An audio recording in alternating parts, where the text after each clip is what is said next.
সুপ্রিয় দর্শক, জিঙ্ক এবং ভিটামিন বি কমপ্লেক্সের সম্মিলিতভাবে তৈরি হচ্ছে জিঙ্ক বি।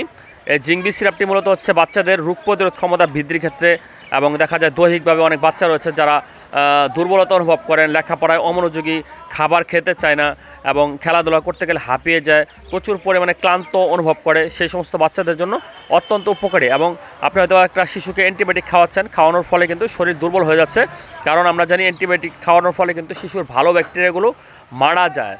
পাশাপাশি খারাপ ব্যাকটেরিয়া মারার জন্য আমরা যেহেতু খাই, কিন্তু ভালো ব্যাকটেরিয়াগুলো কিন্তু মারা যায়। সেক্ষেত্রে সেই ভালো ব্যাকটেরিয়াগুলো ডেভেলপ করার ক্ষেত্রে বা নতুন ব্যাকটেরিয়া উৎপন্নের ক্ষেত্রে ভিটামিন প্রয়োজন পড়ে। সেক্ষেত্রে জিঙ্ক এবং ভিটামিন বি কমপ্লেক্স অত্যন্ত উপকারী, বিশেষ করে যে সমস্ত বাচ্চাদের খাবারের রুচি নেই, দুর্বলতা এবং কিছুদিন পর পর অসুস্থ হয়ে পড়া, অ্যান্টিবায়োটিক সেবন করার পরে যে দুর্বলতা চলে আসে, সেই ক্ষেত্রে এই ধরনের ওষুধগুলো হতে পারে ইফেক্টিভ। এবং কৃমিনাশক ওষুধ খাওয়ানোর পরেও আপনারা এই জিঙ্ক বি সিরাপ বা জিঙ্ক এবং ভিটামিন বি কমপ্লেক্স যুক্ত ওষুধগুলো খাওয়াতে পারেন। তো এই ধরনের ওষুধগুলোর দাম হচ্ছে 65 টাকা। খাওয়ার আগে অবশ্যই ডোজটা একজন ফার্মাসিস্ট অথবা ডাক্তারের কাছ থেকে জেনে তারপর গ্রহণ করাবেন। ধন্যবাদ।